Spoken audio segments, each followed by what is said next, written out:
Il faut penser le jeu dans cette double articulation. Invitation à toucher tes limites et incitation à les dépasser. Et même lorsque le monde est fictionnel, on peut avoir peur de prendre des décisions qui impactent la narration. C'est peut-être ça le jeu. Impacter une narration et construire un récit. Voilà comment je définirais le jeu. Le jeu, jouer, qu'est-ce que c'est?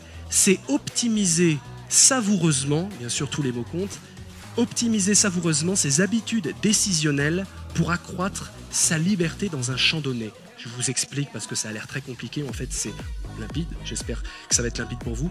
Optimiser, on s'améliore dans le jeu. Le progrès fait partie du jeu. Plus vous jouez, plus vous allez progresser, que ce soit à Tetris, dans un jeu vidéo ou au football.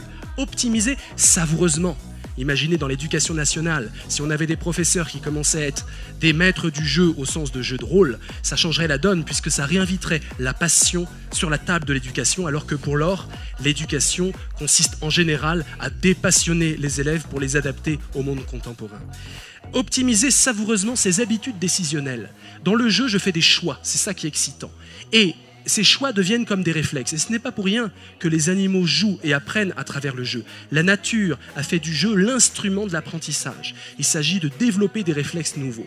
Et puis, pour accroître sa liberté dans un champ donné. Alors, le champ du jeu, ça peut être un champ plutôt le champ de la volonté, si c'est des jeux qui vous demandent des réflexes, le champ de la stratégie, le champ de la bravoure, si c'est des jeux de KPDP. Et puis, si vous enlevez de la phrase dans un champ donné, optimiser savoureusement ses habitudes décisionnelles pour accroître sa liberté, point, ça s'appelle la philosophie.